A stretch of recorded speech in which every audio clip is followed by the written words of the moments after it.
अस्सलाम वालेकुम, मैं हूँ रबिया। आप देख रहे हैं मेरे लोग। हम सब एक फ्लॉलेस ज़िंदगी चाहते हैं, लेकिन दुख, दर्द, तकलीफ और चैलेंजेस हमारी ज़िंदगी का एक ऐसा हिस्सा है जिसकी खुलासी नामुमकिन है।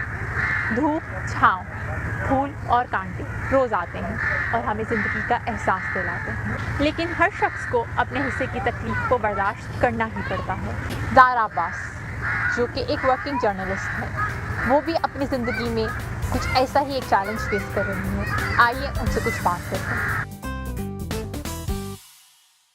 मैं बेसिकली कराची से ही हूँ और कराची में ही ब्रॉटअप हुआ, कराची में ही पली बड़ी, कराची में ही तालीम हासिल की और कराची में ही वो सब कुछ हुआ जो सभी को पता है। एजुकेशन मैंने मास कम्युनिकेशन पढ़ा, मैंने ऑनर्स किया था मास कम्युनिकेशन में। वहीं से ये मीडिया का जो सिलसिला शुरू हुआ है वो आज तक चल रहा है। न्यूज़ एंकरिंग का ख्याल कैसे आया? क्या किसी से मुतासिर थी या फिर बस ऐसे ही? बचपन में मैं पायलट बनना चाहती थी। जब मेरे पेरेंट्स ऑफिस जाते थे तो मैं अकेले बैठकर अपने आप का खुद का इंटरव्यू दे रही होती थी किसी को। ये मेरा बचपन का एक बड़ा शौक़ था कि मैं कुछ ऐसी सेलिब्रिटी बन जाऊँ, मैं कोई एक्ट्रेस बन जाऊँ, मैं पायलट बन जाऊँ, मैं कोई पब्लिक फिगर बन जाऊँ। लेकिन जब मास कम्युनिकेशन शुरू की, ये तो एक बचपन वाली एक वो बात थी जो किसी को भी कुछ भी शौक़ होता है। लेकिन जब मास कम्युनिकेशन शुरू की और उसमें जब वाकई में मेरे जो मार्क्स और मेरे जो ग्रेड्स थे, तब मुझे रियलाइज़ हुआ कि this is the thing which I want to do in my life. Radio से बेसिकली स्टार्ट किया था मैंने और रेडियो से मैंने बहुत सीखा है और रेडियो से ही सीख के इस काबिल हुई कि टीवी पे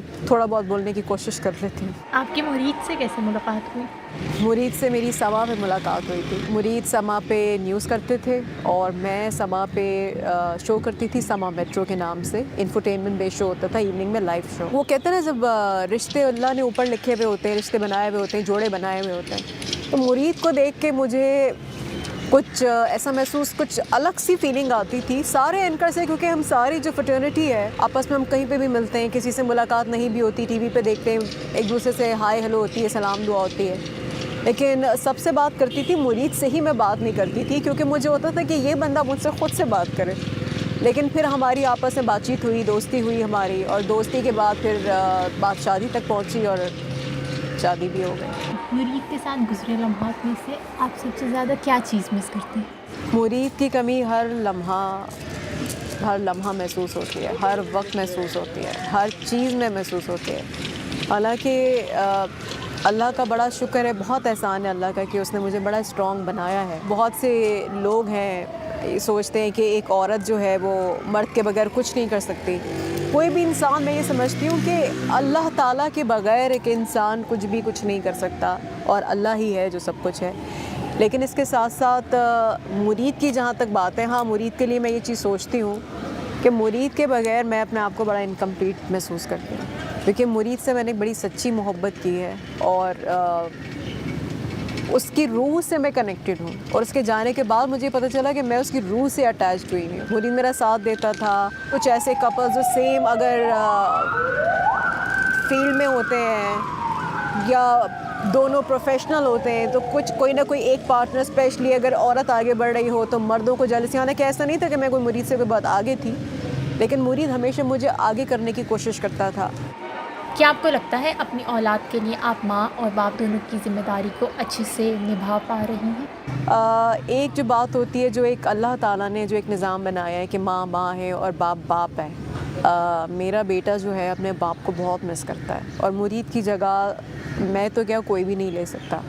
लेकिन मेरी ये पूरी कोशिश है और आखिरी दम तक, जब तक कि अल्लाह ने ज़िंदगी लिखी है और अल्लाह ने जब तक हिम्मत दी है, और मुझे यकीन है अल्लाह ने मेरे आखिरी सांस तक मुझे हिम्मत दी होगी, पूरी मेरी कोशिश है कि मैं उसके लिए बाप भी बनूं और माँ भी बनूं। और अब तक मैं वही कोशिश है, वो अपनी ज़िम्मेदारी निभाने की पूरी कोशिश करती हूँ।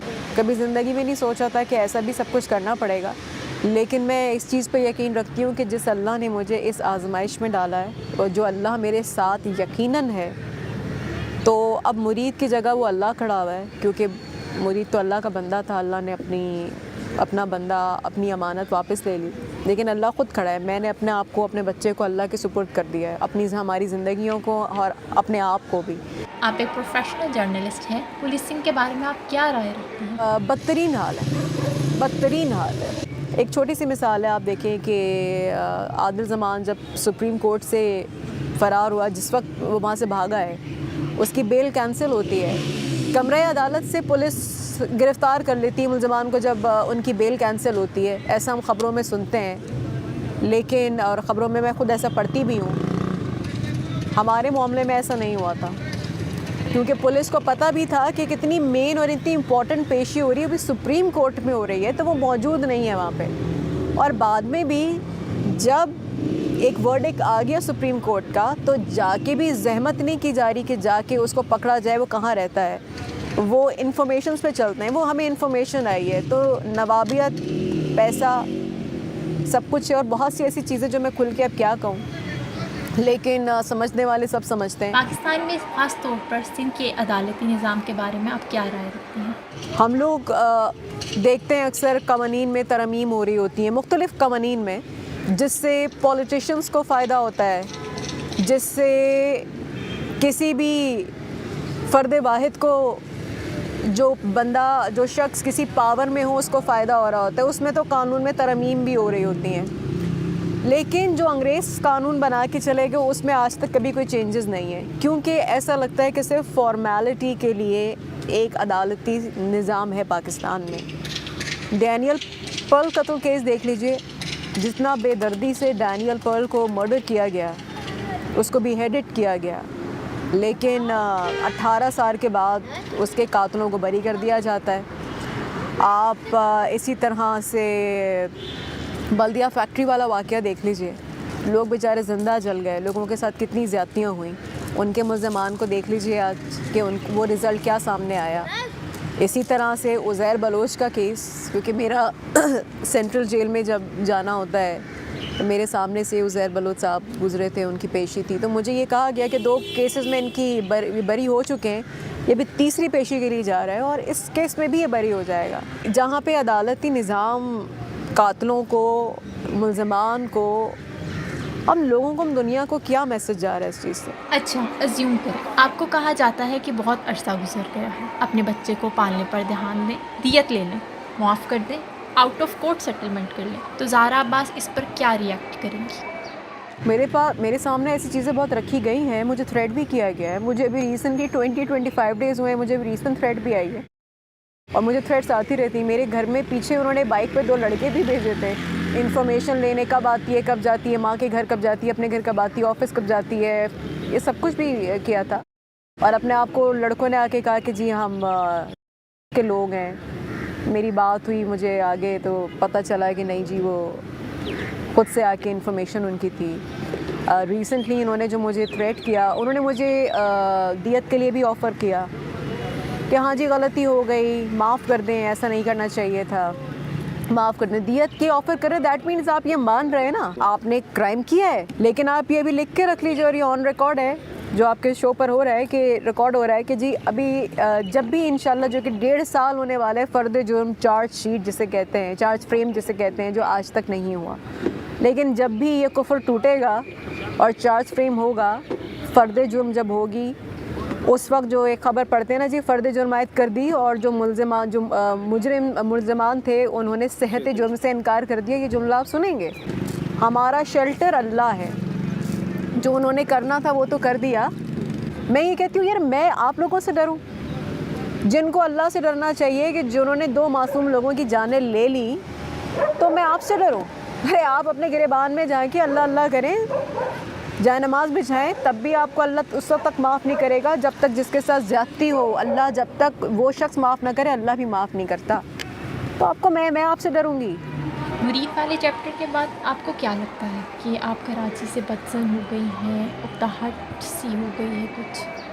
वाकई में मैं ये सोचती हूँ इस शहर ने मेरा जान ले ली। मुल्क के लिए तो नहीं सोचती, मुल्क से प्यार है, मुल्क में रहती हूँ, इतना आसान नहीं होता मुल्क बदलना। मोहब्बत तो मुझे कराची शहर से भी बहुत है, मुरीद को भी बहुत थी।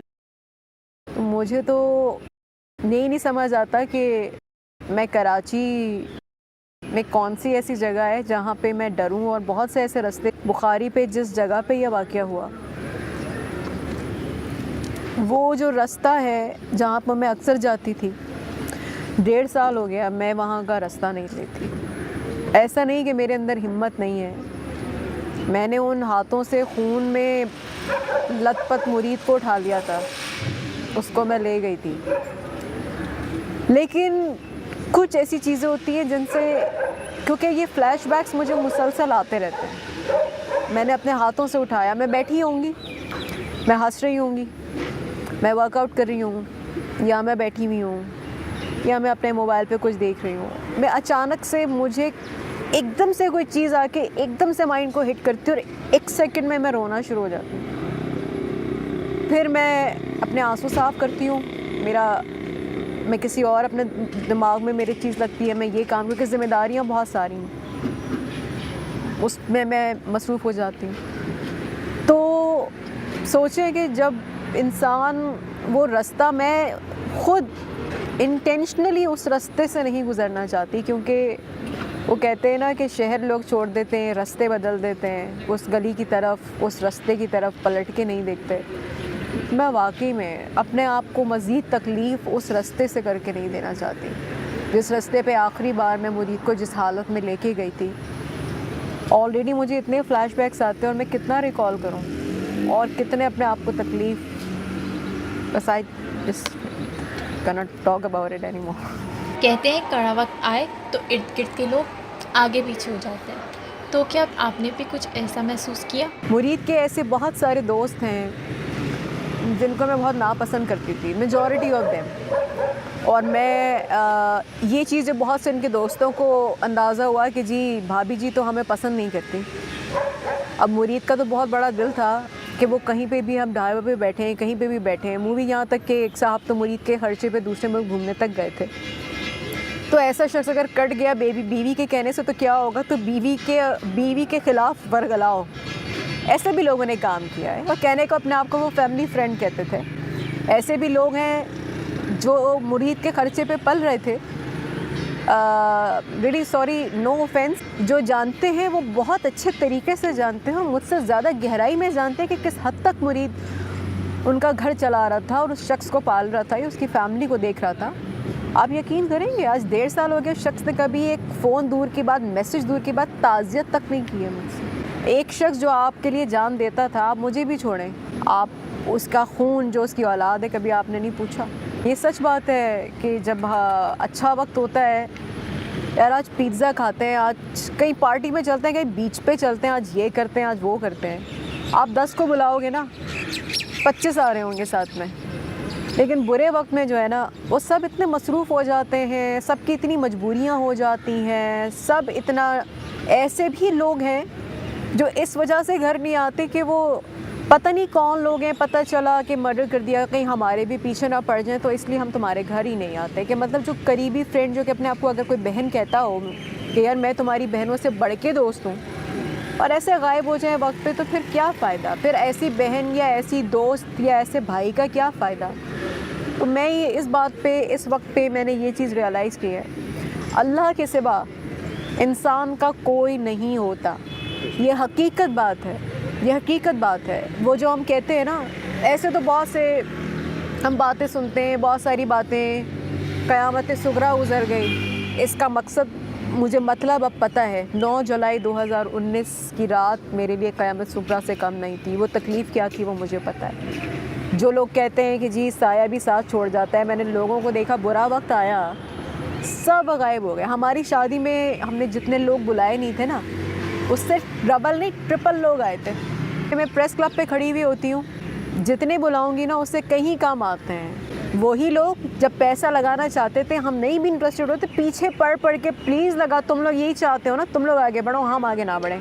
अरे हम ऐसा नहीं चाहते। अगर आपकी ऐसी सोच है, गो अहेड, बिस्मिल्लाह कीजिए। कुछ लोग कहते हैं हमें तो मुरीद ने कहा था, उसने फ़ोर्स किया था। मुरीद क्यों फ़ोर्स करेगा? मुरीद को पैसा मिल रहा था। अगर मुरीद को सब मिल रहा होता तो मुरीद अपनी जान से नहीं जाता। सबसे बड़ी कुर्बानी तो मेरी है या खिज़र हयात की फ़ैमिली की है, जिनके घर से बंदा चला गया, जिनके घर से सिर्फ पैसा गया, जमा पूंजी फिर बन जाएगी। मेरा पैसा तो गया, मैं पैसा आनी जानी चीज़ है, बंदा मेरे शख्स से, मेरे घर से मेरा शौहर, मेरे बच्चे का बाप और मुरीद की माँ का बेटा चला गया, वो तो नहीं आ सकता वापस। सबसे बड़ी कुर्बानी तो मेरी है।